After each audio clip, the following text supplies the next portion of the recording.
welcome to CEC lectures. Myself Dr. Priti Jagwani from Department of Computer Science, Aryabhatta College, University of Delhi. So in the previous lecture we looked into AI ethics and AI bias, and within the topic of AI bias we talked about the types of bias, which are training data bias, selection or sampling bias, measurement bias, algorithmic or design bias, and stereotyping or generative bias. Causes of AI bias we looked into. There can be kind of data issues, there can be historical prejudices, human oversight could be one of the major causes. Real world consequences, so we have seen some of the fields, some of the applications. So like hiring of male applicants over female applicants is one of the consequences. Then healthcare is also affected, be it also the field of finance and the law enforcement as well. Now we have seen types and the causes. We also need to look into the mitigation strategies. So mitigation strategies, so for the first cause was because of the data. So here we need to look into, in order to mitigate this AI bias, we need to look for the data which is diverse. That means the ensuring the training of the model on the data sets which are diverse and representative and comprehensive, and they should represent the whole population in an equal univocal manner. Then regular auditing is something which is required in order to mitigate bias in both the training data as well as in any of the design elements if it there. Then it is very important to keep a human being into the loop, which includes human some of the system, if they are oversighting or human oversight is there in AI governance, then definitely it is not going to help. And then some fairness metrics are also to be applied, some mathematical fairness constraints should be applied during the model development. Identification and then addressing of bias is important to maintain the fairness and equality in the decision making process while using AI system for all the users. This promotes trust in AI technologies, which is actually a challenging we can say challenging point or challenging idea. Also a good unbiased environment for all the people irrespective of their race, gender or background. All the generative AI systems, now what is a generative AI systems we are going to cover here, are prone to any type of societal stereotypes and other various types of bias that influence them into making unfair decisions. These kinds of AI systems are highly dependent and influenced by human perception. They also rely on the data sets collected by humans and their interaction, which may causes biases in them. So, in order to address the bias in artificial intelligence, a holistic approach is required, which is there to ensure that the systems gives a fair and ethical decision, and this approach involves transparency, accountability, explainability, and also must include diverse data sets. Now, with this bias and ethics of AI, we have gone through them completely. Now, when we say artificial intelligence, there are some terms which are used interchangeably, but they are not the same thing. So, if you talk about these terms like artificial intelligence, machine learning or deep learning, they are the terms which some people use interchangeably, but they are not the same terms. So, when we talk about artificial intelligence, the broad goal of making machines performing the tasks that normally require a human intelligence is your artificial intelligence. But when we talk about machine learning is a subset of AI where systems learns patterns from the data instead of following some fixed rules. So, there is no kind of if then else rule based system. There are patterns and your system is learning patterns from that particular data. So, actually your machine is learning something from that pattern, and hence the name machine learning. Moving on to the next term, which is also kind of confusing here, is deep learning, a specialized form of machine learning that uses neural networks with many layers. And if you have kind of huge data, deep learning is there to kind of handle that data. So, if we want to clarify this whole, these concepts, we can say AI is the entire field. Machine learning is kind of an engine which powers most of the modern AI applications, not all definitely, and deep learning is actually a turbocharged version which is used for complex tasks like image recognition. So, turbocharged version of that particular engine which powers the most modern AI, and AI is the uh, entire field. So, artificial intelligence encompasses several specialized fields which are designed to mimic human intelligence, and the key areas here are machine learning, which includes, I told you about the data pattern and the recognition. Then there are kind of natural language processing, which is about understanding the languages and generating the natural languages, and this natural language processing we looked into in our previous lectures also. Then there is one more field which is talked about a lot, is computer vision. So, computer vision stands about the visual data analysis and robotics. These are the major fields which are nowadays driving innovations, like expert systems are there, neural networks are there, and generative AI is there in order to solve the complex real world problem. So, the idea is, when we are talking about the general terms in artificial intelligence or general terms of artificial intelligence, we must have an idea about all these terms which I was just talking about, like machine learning, NLP, natural language processing, then you have computer vision, robotics, neural networks, expert system, and so on and so forth. So, let us try to look them in a nutshell, we can say, or in a very brief manner. So, when we say machine learning, I already told you that this is a kind of learning through experiments, learning through experiences and the data, learning from the patterns, and it is actually the study of all those algorithms that improves automatically through experience and data. So, applications, when we talk about, so any kind of image recognition, speech recognition is in predictive analysis or recommender systems.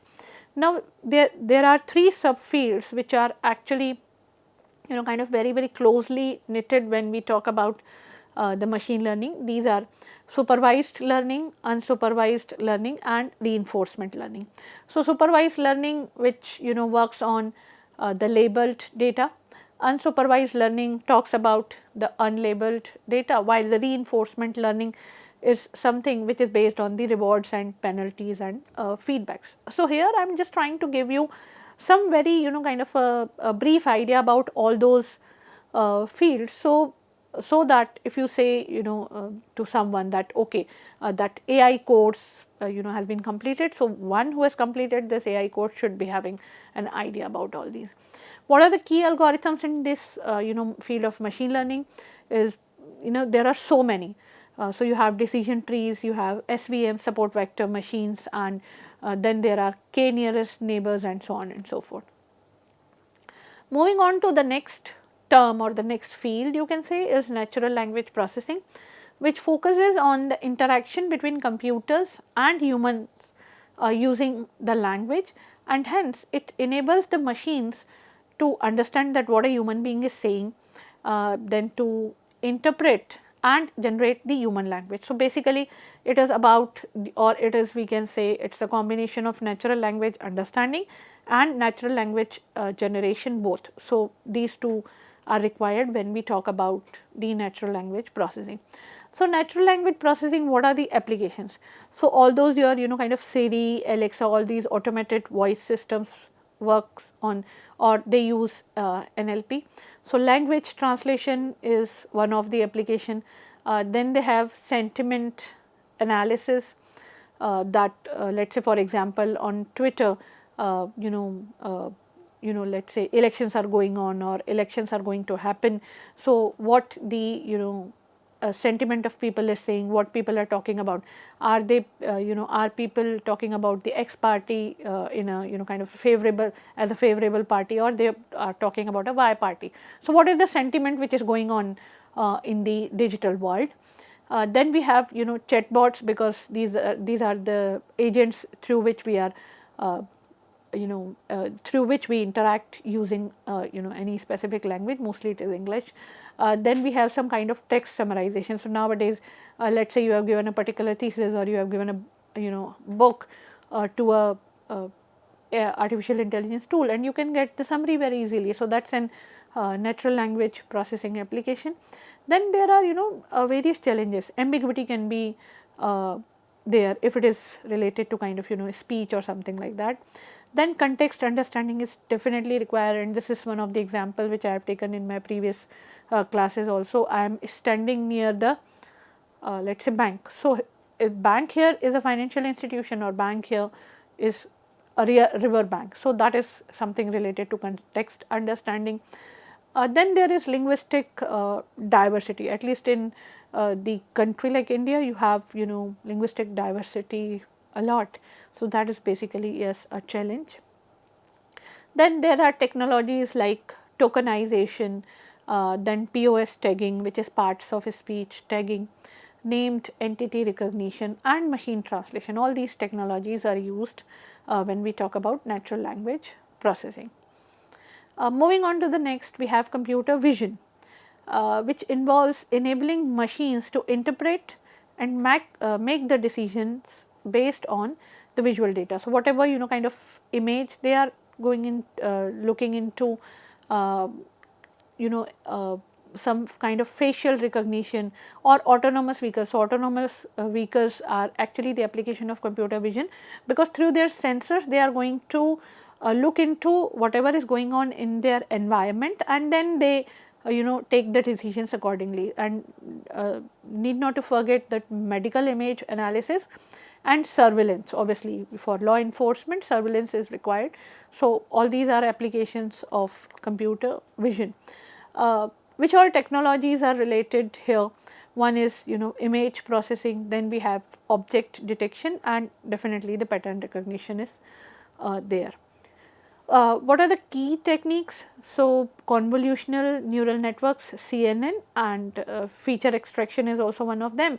Image segmentation, these are the common key techniques on which your computer vision is based. Moving on to the next field, next key field is robotics.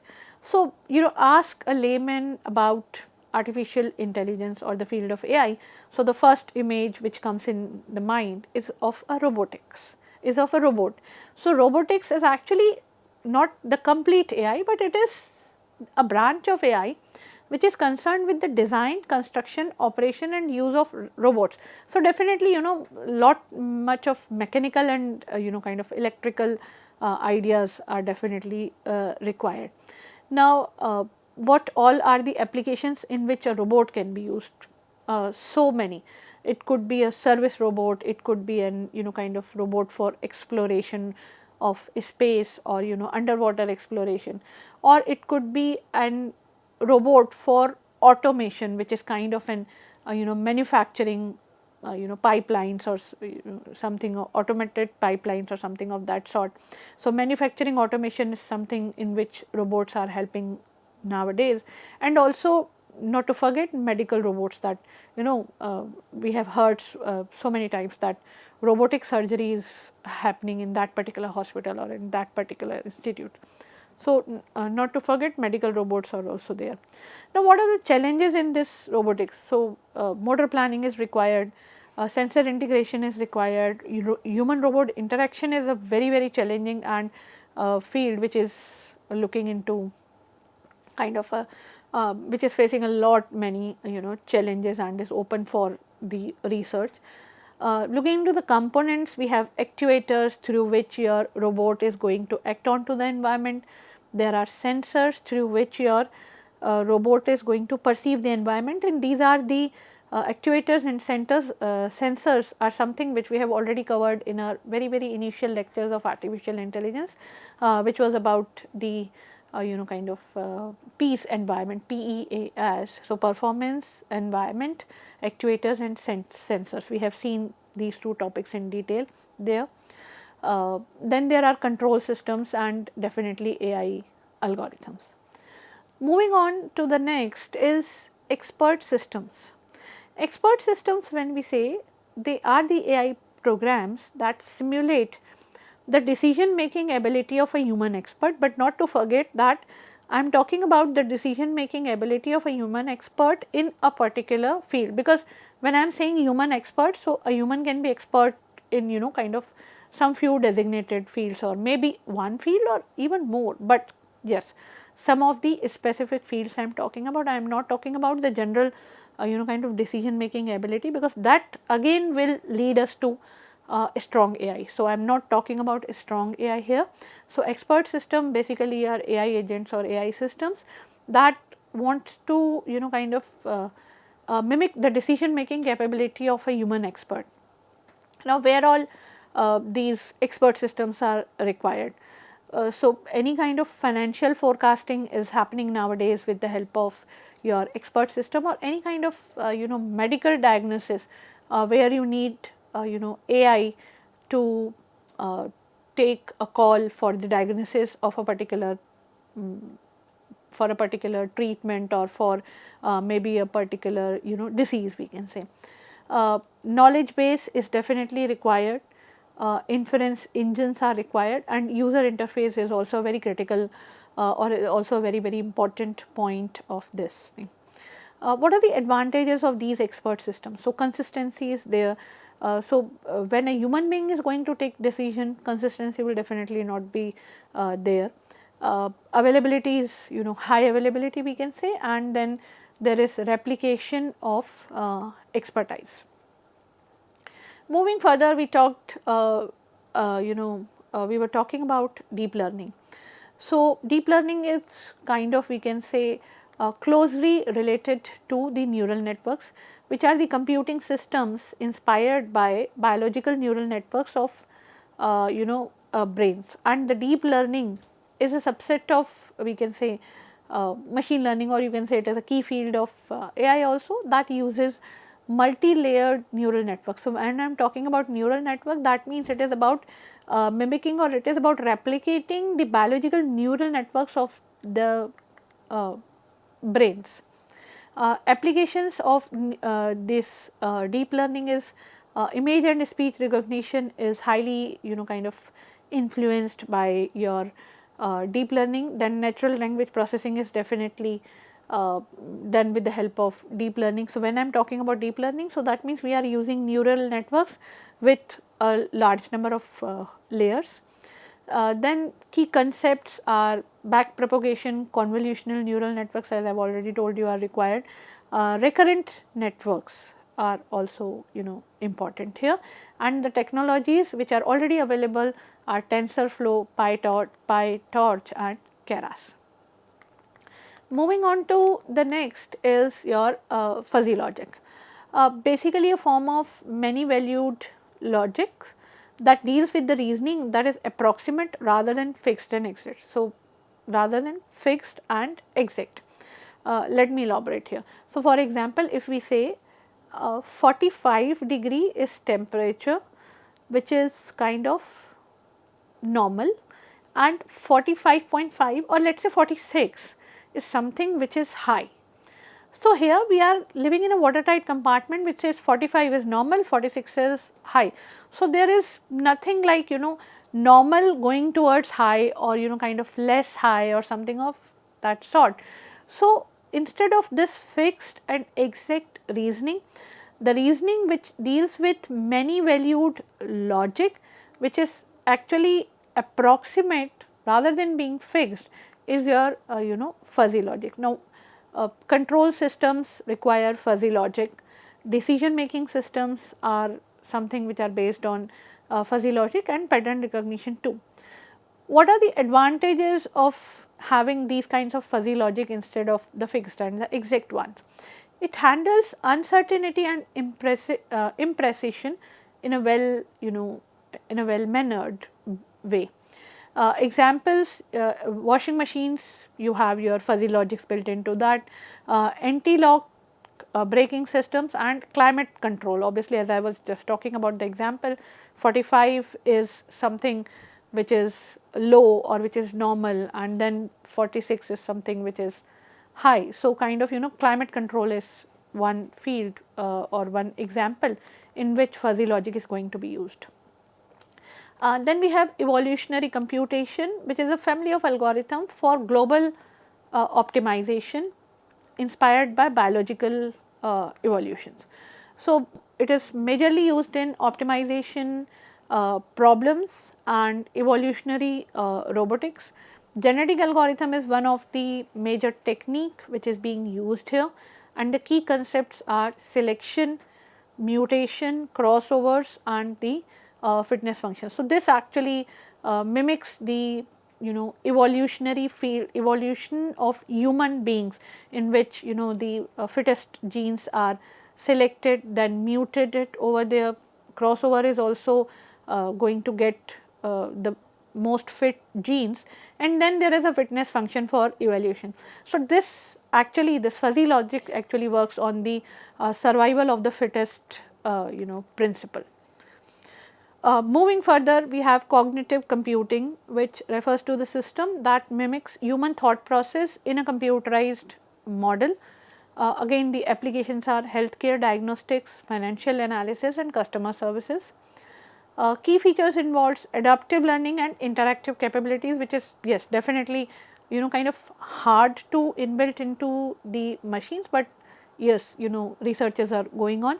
And what technologies are, natural language understanding is one technology. IBM Watson cognitive APIs are these kind of technologies which are majorly used in this cognitive computing. Not to forget, we have SOM intelligence also, which involves the collective behavior of decentralized self-organized system. And these self-organized systems are typically made up of a population of some simple agents. Optimization problems, network routing, evolutionary robotics are again the examples of applications of SOM intelligence, in which we have ant colony optimization and PSO, particle swarm optimization. The advantages this offers us is scalability, robustness, and flexibility. Now, when we talk about all these terms and whatever we have studied in this particular course, so we have AI, if we want to kind of learn it in a systematic and the phased manner. So, the first phase comes as the foundational AI concepts, which talks about the search and knowledge, intelligent agents, your rational agents, environments, agents structure. Then comes search algorithms in this, in which solving different problems using search techniques, uninformed, informed search techniques, heuristic search, A star, BFS, DFS are these search algorithm. Then there are adversarial search, in which we talk about the game playing, minimax, alpha beta pruning, and then there are so many ways of knowledge representation, propositional logic, first order logic, and inference rules, and some others, scripts and frames, and so on and so forth. So, this foundational AI concept we have completed in this course, in which study of intelligent agents, study of search algorithms, study of adversarial search, and knowledge representation. These all four parts we have completed in kind of detail.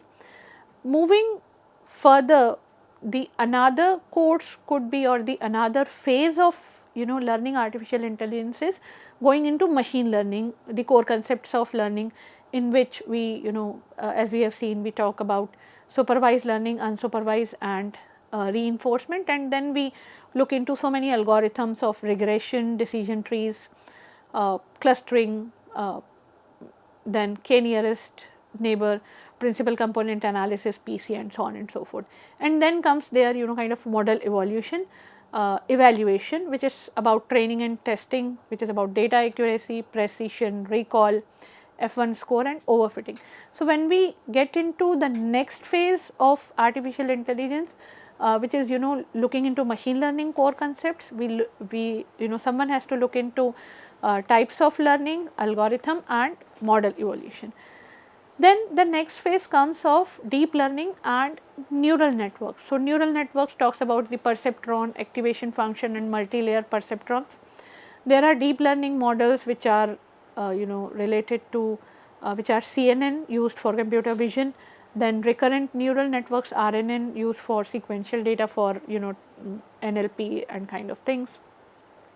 And then there are then they require hands on exposure to the tools like TensorFlow or PyChart.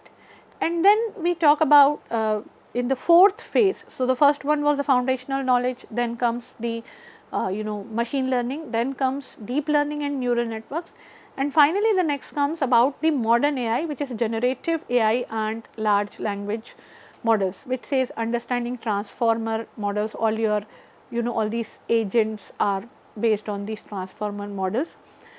Prompting large language models, your ChatGPT, Gemini and so on and so forth. Then there are RAG models, which is retrieval augmented generation. This also dives down into natural language processing and talks about tokenization, sentiment analysis and chatbots. Definitely vision is also computer vision is required here for object detection and image recognition. So, in order to kind of have a complete hold on or in order to understand the field of artificial intelligence completely, so we need to go with the foundational knowledge, then there comes machine learning, then there comes deep learning, and then finally the transformer models, or we can say modern AI.